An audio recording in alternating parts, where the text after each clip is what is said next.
When you're a musician, your image is very important to your artistry, and for many people in rap music, historically it's been important to have a harder or a cooler image. But not everyone who has made music in this genre is like that. Some people are honest about it, but other people were likely too insecure to be themselves and decided to lie about their image. So today we're going to be looking into rappers who lied about their image, starting off with Rick Ross. Also, I want to clarify, I'm not mocking these guys or shaming them or even suggesting that they should be promoting something negative, but many fans do find it very disingenuous when you lie about your lifestyle. And to be honest, the drama that spawns from that is pretty entertaining, so let's check it out.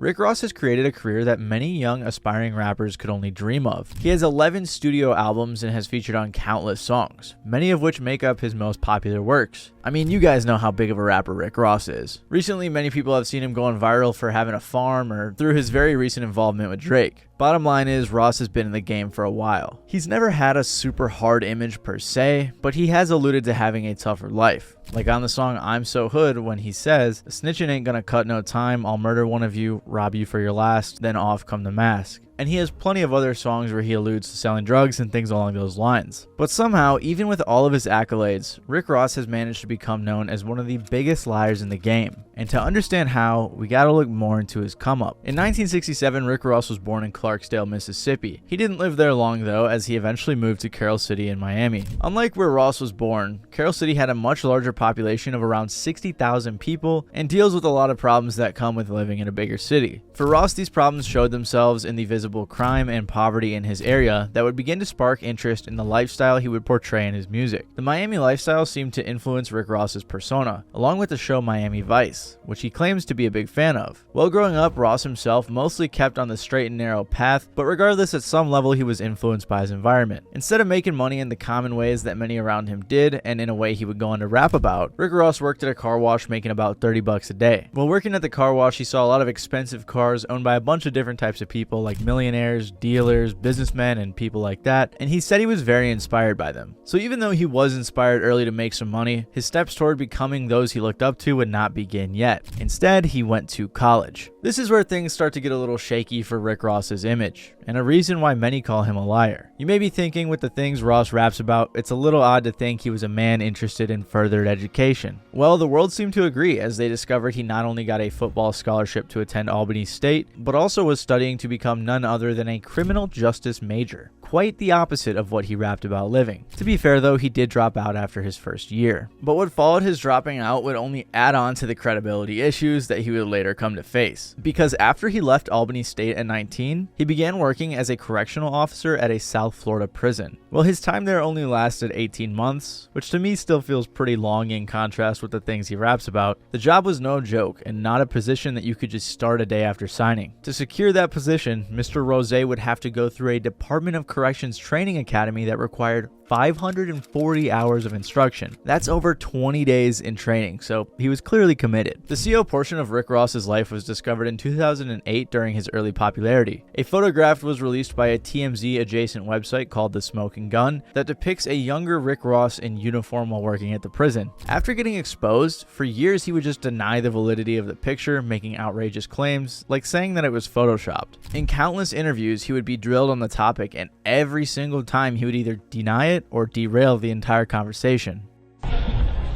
Trick Daddy recently accused you of working as a prison guard at one point, Rick. Is there any truth to that? No, that's not true. But that's disappointing to hear that he said that. He said that?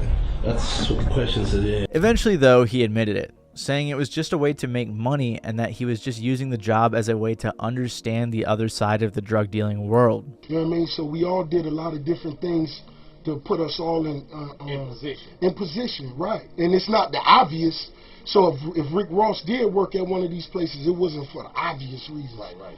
You know, it's a lot of gold mines around people's faces that people really don't know how to take advantage of. So yeah, me and, we did what we do. You know what I mean? This clip was taken from like 2 whole minutes of him beating around the bush, claiming that he basically got the job just to get in with the people who were locked up. Eventually though, he got to the point where he was comfortable enough to just straight up admit it. So were you a correctional officer at one point? I was, yeah. So going all the way back, when was that? How long ago? Maybe when I was 20. 20 years old. Yeah.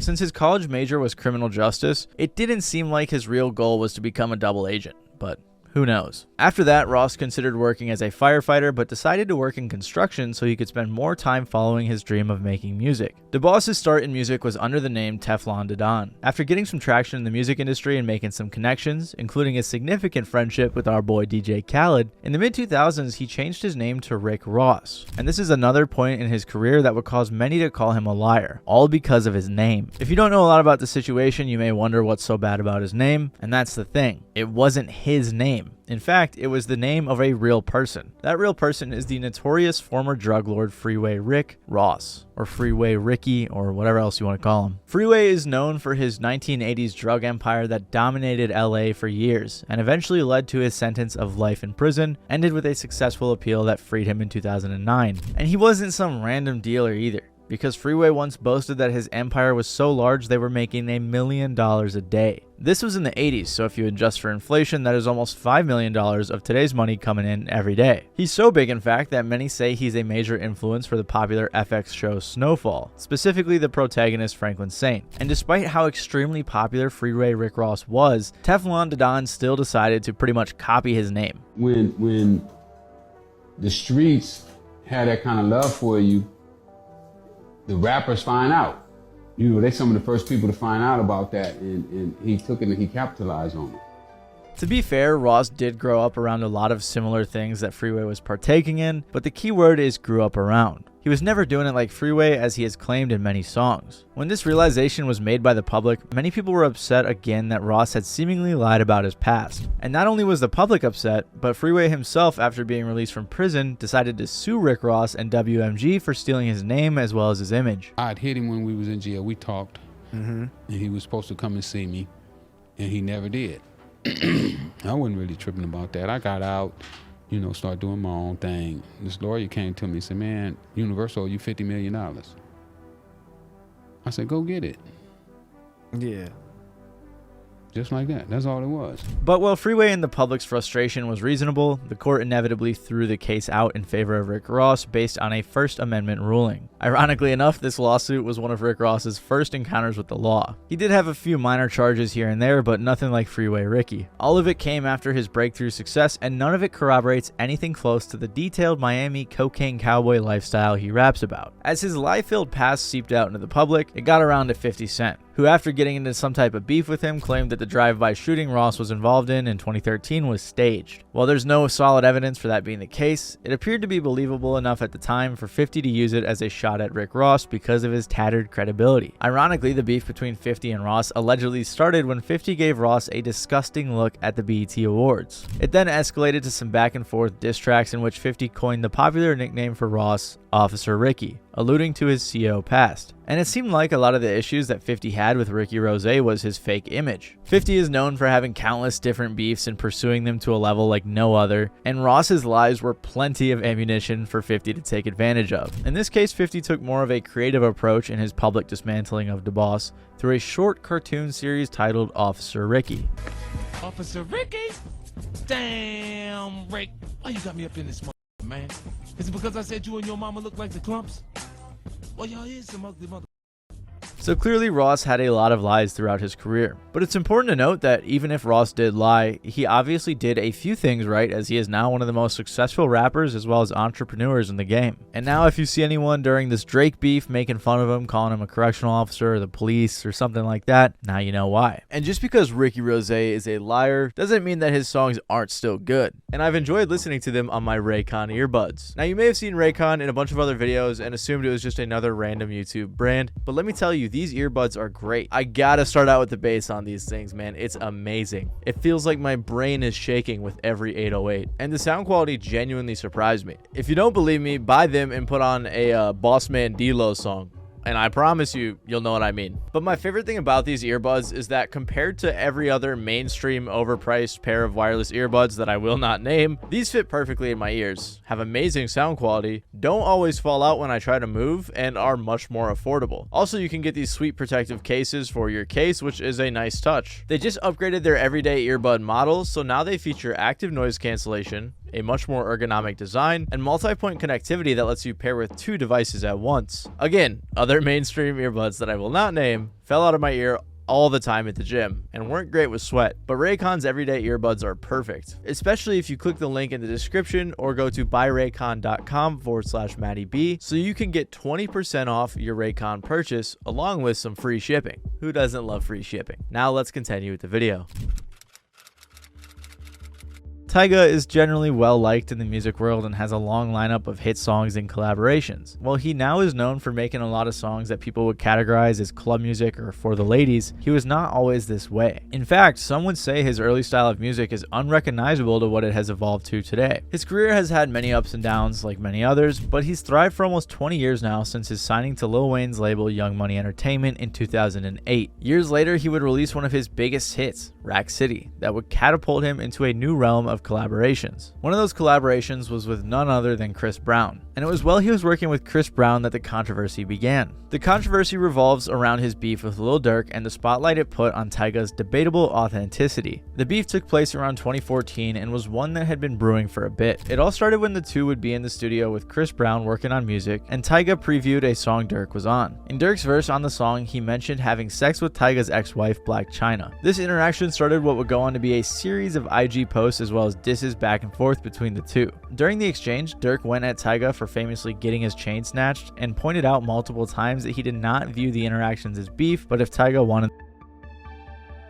Tyga's responses included calling Durk broke, a nobody, and denying that he ever got his chain snatched. There was some controversy, some videos online about someone snatching your chain. Can you clear that up for us? Yeah, man, that's all false, man. It's like, I just don't understand. Like, eventually the beef fizzled out, but it was the start of Tyga's image being exposed. There was some more drama where people accused him of repping multiple different gangs, but I don't know too much about that personally, so I'm not going to get into it. But how did this self-proclaimed Compton native go from making music that would get him signed by Lil Wayne, having beefs with Lil Durk, and repping different gangs, to songs like Taste, the highest selling song of his career? Well, it all starts with his so-called roots in Compton. Throughout his rise, Tyga would claim that he was born and raised in Compton and often discussed the hard times this brought. Many people believed him and even give him the credit that comes with growing up there. But this was all changed when the truth of Tyga's upbringing was exposed. In 2012, a video from MTV's Bustas, which Tyga was featured on, was leaked. In the show, Tyga competed in a set of pretty ridiculous challenges, which even resulted in him getting booed off stage at one point, in part because he didn't know how to pronounce the word amoeba during a freestyle.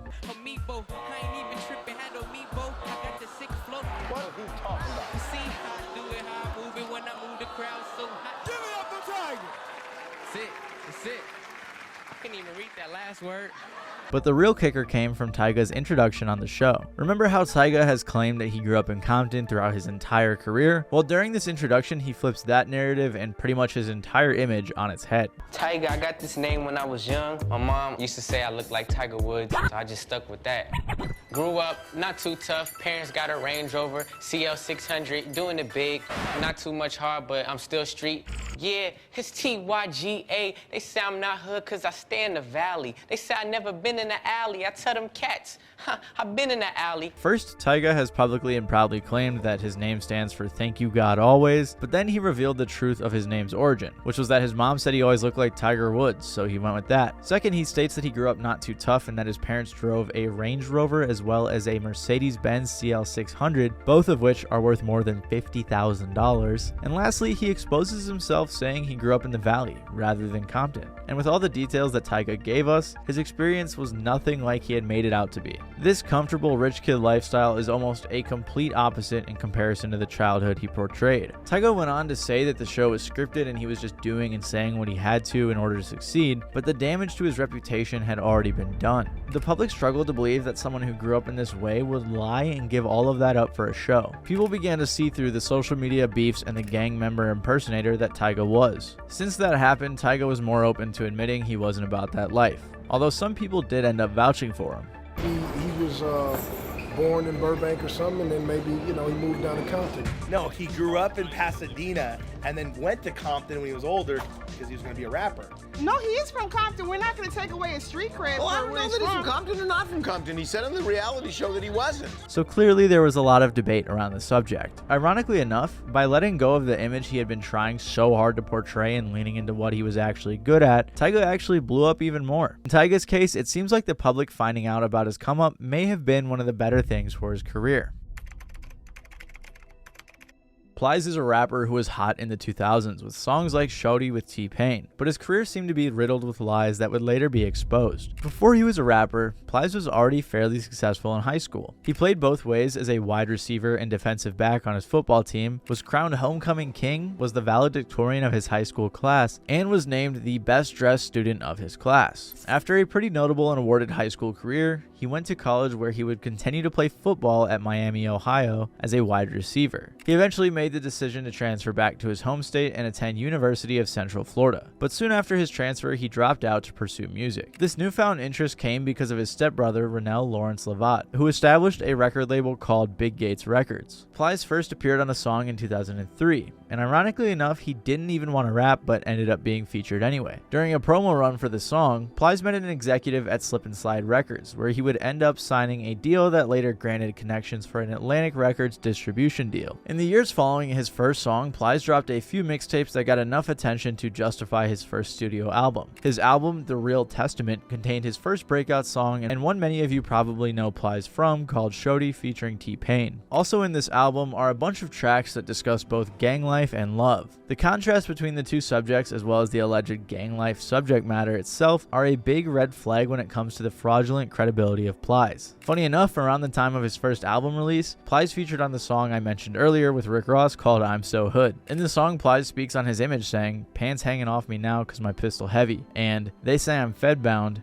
They call me high risk. I'm a full-blooded goon. Lames make me sick." Following his first major successful project and a plethora of other popular features, Plies would continue his rise by putting out 3 more studio albums. But it was around the time of his third album that the public's magnifying glass looked his way. And when they looked, they found something pretty interesting. Shortly after the release of Plies' second album, Definition of Real, an investigation by hiphopdx began. They decided to look into Plies' authenticity, and they were arguing that when Plies uses words like real or goon, he was referring to being hard or a gangster. Others also said that the stories he said in his music were supposed to be reflective of his lifestyle. To be fair to Plies, hiphopdx operated their investigation under the assumption that everything he said in his songs he lived, and what they found was that Plies had no criminal record in his home county. They then went on to search other surrounding counties in Florida's public criminal record system. They discovered that in total, Plies had only ever been arrested twice in his home state of Florida. So you might be thinking getting arrested twice isn't something to ignore or scoff at, but it turns out these arrests occurred 2 years prior. This means that they were right around the release of his first album, so it kinda defeats the whole come-up story he had portrayed in his songs. And obviously a criminal record is nothing to be sought after, and there's definitely a real chance he was never caught. But with this information and more to come, it's hard to see Plies as a common criminal. And on top of that, his arrests were for resisting an officer without violence, and his second was because of an incident that occurred at a concert of his. I'm not going to go super deep into the concert drama,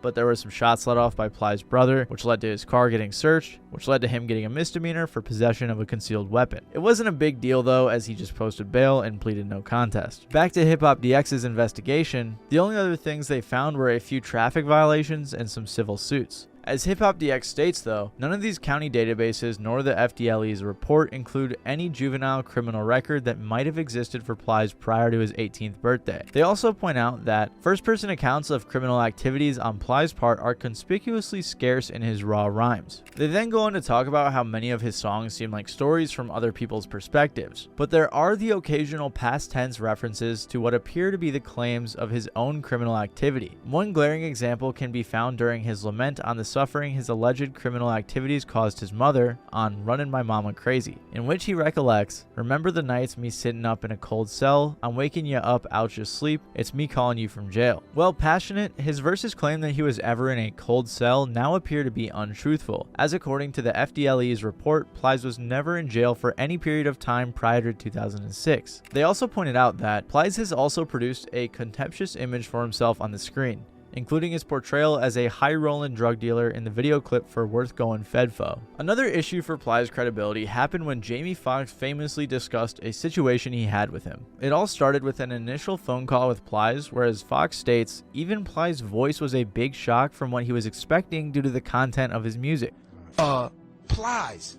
I didn't know anything about Plies. I only heard the good records. I'm on the set with Plies to do this video, and when I heard Plies talk to me, it blew my mind, because when I got on the phone, I was trying to get where he was. "Yo, what's up, nigga? What we doing with this video, cuz?" And he was like, first of all, I want to make sure that we have the particulars. I'm not kidding. Further down the road, when the two were together on a set for a video, a group of guys would approach in what Fox details an intimidating manner. When they approached, Plies, The Dream, and both of their security teams ran. Jamie said he approached the group and calmed things down, but Plies' actions had already been burned into Fox's mind. So I get out there, we can't find Plies. And I understand why. You know why? Because he was afraid for his life. Because you never know, he could have died. He ran to the bathroom. As it turns out, the approaching group contained the rapper 40 Glock, who recounts a similar interaction going down, stating he wasn't even there to cause any issues. This jumped up and ran himself in the bathroom, cuz we wasn't coming to do shit to that nigga. He just jumped up and ran, cuz.